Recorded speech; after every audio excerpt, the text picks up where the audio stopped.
नमस्कार। आपका अखबार के YouTube चैनल पर आपका स्वागत है। मैं हूं प्रदीप सिंह। उत्तर प्रदेश विधानसभा चुनाव की एक अबूझ पहेली है जिसे मैंने बड़ी कोशिश की, बहुत से लोगों से बात की, अलग अलग पार्टियों के नेताओं से बात की, उस पार्टी के नेता से बात की, लेकिन ये पहेली सुलझाने में पूरी तरह से मैं नाकाम रहा, या कहें कि इस पहेली को पूरी तरह से सुलझाने में नाकाम रहा। दरअसल मैं बात कर रहा हूँ बहुजन समाज पार्टी की सुप्रीमो मायावती की। मायावती का इस चुनाव में उनकी क्या भूमिका है, इस चुनाव को वो किस रूप में देख रही हैं, इस चुनाव में वो किससे लड़ रही हैं, इस चुनाव में वो किसकी मदद कर रही हैं, ये समझना बड़ा मुश्किल हो रहा है। 2019 के बाद से उनकी राजनीति में, उनके रवैये में बल्कि कहें, एक तरह का परिवर्तन नज़र आ रहा है। 2019 में उन्होंने समाजवादी पार्टी के साथ समझौता किया। मुझे लगता है कि उनको आज तक उस बात का अफसोस है कि उन्होंने वो समझौता किया, लेकिन कुछ लोगों का मानना है कि उन्होंने ये समझौता जानबूझकर किया और उस समझौते से उनको फ़ायदा हुआ, अखिलेश यादव को नुकसान हुआ। 2014 के लोकसभा चुनाव में बहुजन समाज पार्टी को एक भी सीट नहीं मिली थी 80 में से उत्तर प्रदेश में, लेकिन 2019 में इस समझौते से उनकी पार्टी को 10 सीटें मिली। अखिलेश यादव की समाजवादी पार्टी को 5 सीटें मिली थी 14 में भी, और 2019 में इतने बड़े गठबंधन, महागठबंधन जिसको कहा जा रहा था, जिसके बारे में कहा जा रहा था कि बीजेपी, बहुत से लोग तो कह रहे थे बीजेपी अगर डबल डिजिट में पहुंच जाए तो ये भी बड़ी बात होगी। उस चुनाव में समाजवादी पार्टी अपनी एक सीट भी नहीं बढ़ा पाई। तो क्या मायावती ने समाजवादी पार्टी को नुकसान पहुंचाने के लिए अलायंस किया था?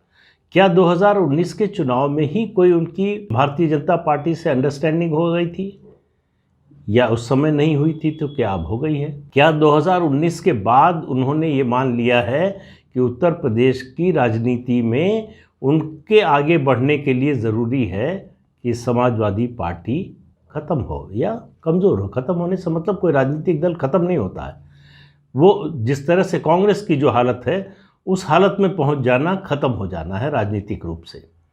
तो समाजवादी पार्टी उस हालत में तभी पहुंच सकती है जब उससे मुसलमान वोट छिटक जाए। उसकी कोई संभावना कम से कम इस चुनाव में तो दूर दूर तक नहीं दिखती है। ये साफ साफ दिख रहा है कि मुसलमान पहले की तुलना में ज़्यादा जो है शिद्दत से समाजवादी पार्टी का समर्थन कर रहा है। फिर मायावती क्या कर रही है? एक बयान ने इस जो है गुत्थी को थोड़ा सुलझाने में मदद की है। गृह मंत्री अमित शाह ने एक टीवी चैनल को इंटरव्यू में कहा कि ये जो धारणा है कि जो है बहुजन समाज पार्टी का कुछ नहीं है, ये बात ठीक नहीं है। बहुजन समाज पार्टी आज भी रेलेवेंट है, प्रासंगिक है, और उसको मुसलमान वोट भी मिल रहे हैं। ये बड़ी बात थी उनकी। और इस पर जब 23 तारीख को मायावती मतदान करके बाहर निकली और प्रेस के लोगों ने, मीडिया के लोगों ने पूछा कि ऐसा बयान दिया है अमित शाह ने, तो मायावती का आमतौर पर क्या रिएक्शन होता आपको पता है, बताने की ज़रूरत नहीं है। लेकिन उनके जवाब ने सबको चौंका दिया। उन्होंने कहा ये अमित शाह जी की महानता है जो उन्होंने सच्चाई स्वीकार की। अब ये देखिए, दो अलग अलग जो है वाद्य एक सुर में बोल रहे हैं, तो एक सुर में बोल रहे हैं तो उसकी ध्वनि भी अलग निकलेगी, और ये सुर जो है वो समाजवादी पार्टी के लिए खतरे की घंटी है। बहुजन समाज पार्टी के पास आज भी उसका कोर जाटव वोट है जो अखिलेश यादव के यादव वोट से कम तो नहीं ही है, ज़्यादा ही होगा। तो उस कोर वोट को लेकर उनको तलाश है एक ऐड ऑन की या टॉपअप की। जो बीजेपी के खिलाफ अगर उनको चुनाव लड़ना है तो वो मुसलमान हो सकता है। सबसे पहले अगर जाटव और मुसलमान ये मिलते हैं तो फिर जो उम्मीदवार की जाती है या कुछ नाराज़ जो लोग हैं सत्तारूढ़ दल से वो मिलते हैं, तो मायावती के लिए सत्ता के करीब पहुंचने की संभावना बढ़ जाएगी। ये बात उनको समझ में आ गई है कि भारतीय जनता पार्टी या एक राष्ट्रीय दल के मजबूत होने के बाद उत्तर प्रदेश में 2 क्षेत्रीय दल एक ही वोट बैंक पर सरवाइव नहीं कर सकते। दोनों में से किसी एक के साथ ही वोट जाएगा और वो मुस्लिम वोट बैंक है। इसलिए मायावती को ये समझ में आ गया है कि जब तक मुसलमान समाजवादी पार्टी से हटेगा नहीं, तब तक बहुजन समाज पार्टी के जीत की संभावना बनेगी नहीं। यही स्थिति, ये बात समाजवादी पार्टी को भी मालूम है कि जिस दिन मुसलमान ने उसको छोड़ दिया, उस दिन उसके लिए संकट आ जाएगा। और ये इसका एक जो है ट्रेलर जो है समाजवादी पार्टी 2009 के लोकसभा चुनाव में देख चुकी है।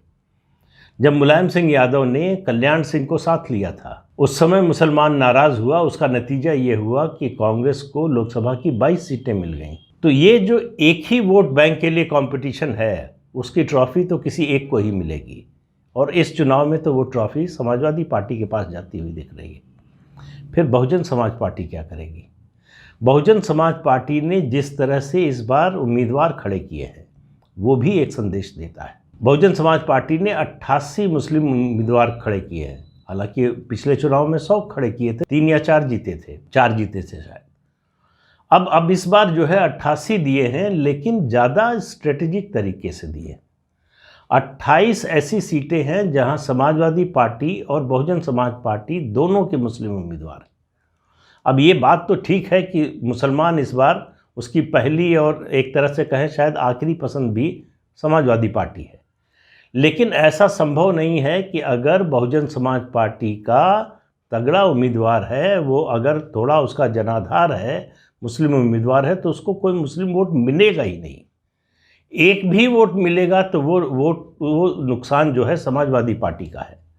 तो 1% मिले, 2%, 4%, 10%, जो भी मिले वो नुकसान समाजवादी पार्टी का है। दूसरा, 44 ऐसी सीटों पर बहुजन समाज पार्टी ने मुस्लिम उम्मीदवार दिए हैं जहां सपा का नॉन मुस्लिम उम्मीदवार है। वहां मुसलमान वोट किधर जाएगा? क्या बसपा के जो लोकप्रिय मुस्लिम उम्मीदवार है उसको कोई वोट नहीं जाएगा? तो मुस्लिम वोट का बंटवारा बहुजन समाज पार्टी मायावती करना चाहती हैं, ये साफ दिखाई दे रहा है। इसमें कोई शंका नहीं है। और भारतीय जनता पार्टी के लिए इस चुनाव में, या हर चुनाव में होता है, इस चुनाव में और ख़ास तौर से सबसे फ़ायदे की बात यही हो सकती है कि मुस्लिम वोट का बंटवारा हो। ये शुरू में ही भारतीय जनता पार्टी को और शायद बहुजन समाज पार्टी को भी समझ में आ गई थी कि असदुद्दीन ओवैसी चाहे जितने दौरे करें, चाहे जितने भाषण दें, चाहे जितनी तल्खी दिखाएं, चाहे जितना अखिलेश यादव मुलायम सिंह यादव को गाली दे, मुसलमान उनको वोट नहीं करने जा रहा। मुस्लिम वोट को अगर डिवाइड करने की ताकत उत्तर प्रदेश में किसी पार्टी के पास है तो वो बहुजन समाज पार्टी के पास। अब इस पर विवाद हो सकता है कि कितना उसकी संख्या कितनी होगी या उसकी मात्रा कितनी होगी, लेकिन बहुजन समाज पार्टी मुस्लिम वोटों का में कुछ विभाजन कर रही है, इससे इनकार नहीं किया जा सकता। तो और इस विभाजन की सीधी लाभार्थी जो है वो भारतीय जनता पार्टी है। इसलिए दोनों नेताओं की भाषा आप देखिए, दोनों के सुर देखिए, और ये परिवर्तन ऐसा नहीं है कि विधानसभा चुनाव शुरू होने के साथ हुआ। आप 2019 के बाद से, लोकसभा चुनाव के बाद से आप देखिए, पहले तो मायावती ने समाजवादी पार्टी से रिश्ता तोड़ा, गठबंधन तोड़ने का ऐलान किया। फिर उसके बाद देखिए, चाहे अनुच्छेद 370 का मामला हो, 3 तलाक का मामला हो, दूसरे जितने बड़े फैसले मोदी सरकार ने 2019 के बाद किए हैं, लगभग सभी पर मायावती ने खुलकर समर्थन किया है सरकार का। सरकार और प्रधानमंत्री नरेंद्र मोदी के खिलाफ आपको उनका कोई तल्ख बयान नहीं दिखेगा। और क्या, इससे मेरे मन में एक सवाल उठा कि क्या मायावती अपने मेंटोर कांशीराम के रास्ते पर चल रही हैं? क्या इतिहास को दोहराने की कोशिश कर रही हैं एक अलग रूप में? मुझे इस दोनों नेताओं के, अमित शाह और मायावती के बयान से एक घटना याद आई। 1991 की है। 1991 के लोकसभा चुनाव के समय राजीव गांधी और कांशीराम दोनों में दोस्ती हो गई थी, और कई दिनों तक रात रात बैठकर पूरे देश में 542 सीटों पर कहाँ बहुजन समाज पार्टी किस जाति किस धर्म का उम्मीदवार खड़ा करे, तो कांग्रेस को फ़ायदा होगा, इसकी तैयारी हुई। कांग्रेस की ओर से ये काम देखने की जिम्मेदारी, कोऑर्डिनेशन की जिम्मेदारी राजीव गांधी ने पूर्व सांसद हरकेश बहादुर पर डाली थी। वो कांशीराम से बातचीत कर रहे थे, पूरी सूची। इसी वजह से जब चुनाव में उम्मीदवारों का फैसला हो रहा था तो उस समय वर्किंग कमेटी में राजीव गांधी ने ये बात कही कि हरकेश जी को मैंने एक काम सौंपा है, बड़ा काम सौंपा है, और वो पार्टी के फ़ायदे के लिए कर रहे हैं, इसलिए वो चुनाव नहीं लड़ेंगे, उनको बाद में राज्यसभा में भेजा जाएगा। हालांकि हरकेश जी का दुर्भाग्य, राजीव गांधी की हत्या हो गई। उसके बाद नरसिम्हा राव प्रधानमंत्री बने और उन्होंने अपने सिस्टम से उनको बाहर कर दिया। हालांकि ये बात बहुत गोपनीय रखी गई थी कि क्या बात हो रही है, किससे हो रही है, लेकिन हरकेश बहादुर ने ये बात पीवी नरसिम्हा राव को बता दी थी। उन्होंने पूछा था, इस राजीव गांधी ने जब ये घोषणा की तो उन्होंने बाद में उनसे पूछा कि क्या कर रहे हो, तो उन्होंने बता दिया था। अब उस बात का असर था और बातों का असर था, जो भी था, जिस तरह की नरसिम्हा राव की राजनीति थी उसमें, बल्कि उन्होंने किसी से कहा भी, किसी नेता से, कि आज की राजनीति जैसी हो गई है उसमें हरकेश बहादुर जैसे लोग फिट नहीं बैठते। तो उसके विस्तार में अब नहीं जाऊंगा, लेकिन उस समय ये काम कांशीराम ने किया था। क्या मायावती 2022 में यही काम भारतीय जनता पार्टी के लिए कर रही हैं? क्या उन्होंने उम्मीदवार इस हिसाब से अपने उतारे हैं कि भारतीय जनता पार्टी को फ़ायदा हो? ये सवाल, ये एक अबूझ पहेली है। हो सकता है ये मैं जो बातें कह रहा हूँ बहुजन समाज पार्टी को लेकर और मायावती को लेकर, ये सब गलत हों, निराधार हों, लेकिन जो संकेत मिल रहे हैं, जिस तरह से वो पूरे इस 2019 के बाद से निष्क्रिय रही हैं, हालांकि पहले भी ऐसा नहीं है कि चुनाव के बाद वो बहुत सक्रिय रहती हों, लेकिन वो कुछ महीने पहले से अति सक्रिय हो जाती थी। उनका पूरा सिस्टम गैल्वेनाइज हो जाता था। नीचे की जो बैठकें हैं, दूसरे समाज के लोगों को जोड़ने की जो कोशिशें हैं, वो सब शुरू। इस बार भी आपने देखा होगा कि प्रबुद्ध वर्ग सम्मेलन के नाम पर ब्राह्मणों की जोड़ने की कोशिश हुई, लेकिन 2-3 कार्यक्रमों के बाद सतीश मिश्रा को मना कर दिया गया। उसके बाद आपने नहीं सुना होगा कि बहुजन समाज पार्टी ने इस तरह का कोई सम्मेलन आयोजित किया। तो कुल मिलाकर नज़र ये आ रहा है कि इस चुनाव में बहुजन समाज पार्टी भारतीय जनता पार्टी की मदद कर रही है, और ये मदद पश्चिमी उत्तर प्रदेश में मददगार साबित हुई है।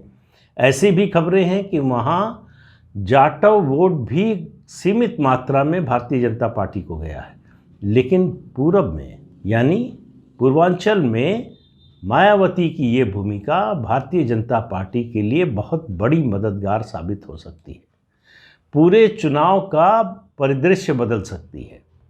ये जो कांटे की लड़ाई दिख रही है, ये कांटे की लड़ाई एक तरफा भी हो सकती है। अगर ये बात सच है कि मायावती और उनकी पार्टी भाजपा की मदद कर रहे हैं कि नहीं कर रहे हैं, न ये बात मुझे भाजपा की ओर से किसी ने कही, न किसी ने बहुजन समाज पार्टी की ओर से कही। कोई इस बारे में न बात करता है और न इस बारे में कुछ बताने को तैयार है। ये भी हो सकता है कि ये बात मालूम ही 2-3 लोगों को हो। अगर है ऐसा तो ये मेरा एक कयास है, और ये कयास जो ज़मीन से इंडिकेशन मिल रहे हैं, संकेत मिल रहे हैं, उनके आधार पर है। केवल सिर्फ हवाई नहीं है, लेकिन इसकी पुष्टि जब तक किसी दल की ओर से या किसी जो है बड़े नेता की ओर से नहीं होती, कहना मुश्किल है। लेकिन हवा में इसकी गंध आपको महसूस होगी, आपको पता चलेगा कि ऐसा कुछ तो है। मायावती का ये कहना कि उसी समय जब उन्होंने अमित शाह के बयान पर कहा कि ये उनकी महानता है, उसी समय ये भी कहा समाजवादी पार्टी को वोट देना गुंडों और माफिया का समर्थन करना है। इससे आप अंदाज़ा लगा लीजिए। मायावती के शुरुआती बयान, चुनाव की अधिसूचना जारी होने से पहले के बयान सुन लीजिए।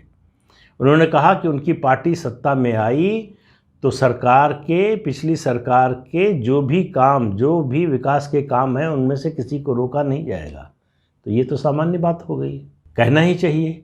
दूसरी बात, जो आज तक अपने पूरे राजनीतिक जीवन में मायावती ने नहीं कहा। उन्होंने कहा जो धार्मिक स्थलों के विकास का काम भारतीय जनता पार्टी कर रही है वो उसको रोकेंगी नहीं। ये मामूली बयान नहीं है, इस बयान के बहुत मायने हैं। वो एक संकेत दे रही थी और वो लगातार पिछले कुछ महीने से संकेत दे रही हैं। अब उसको हम लोग मैं अपनी बात कर रहा हूँ, मैं सही पढ़ पा रहा हूँ या नहीं पढ़ पा रहा हूँ इसका पता तो 10 मार्च को ही चलेगा। लेकिन मेरा बड़ा जो है ये कन्विक्शन के साथ ये मानना है कि ऐसा कुछ हो ज़रूर रहा है। अब वो कितनी मात्रा में होगा, कितने बड़े पैमाने पर होगा, उसका क्या असर होगा, चुनाव के नतीजे को वो किस रूप में प्रभावित करेगा, ये सब तो 10 मार्च को ही पता चलेगा। लेकिन इस बात पर आपकी भी नज़र होनी चाहिए, इसलिए मैंने साझा की ये बात। तो आज के अंक में इतना ही। अगले अंक में फिर मिलेंगे किसी नए मुद्दे के साथ। तब तक के लिए इजाज़त दीजिए। आपसे अनुरोध है कि ये चैनल देखिए, शेयर कीजिए, लाइक कीजिए और सब्सक्राइब ज़रूर कीजिए। नमस्कार।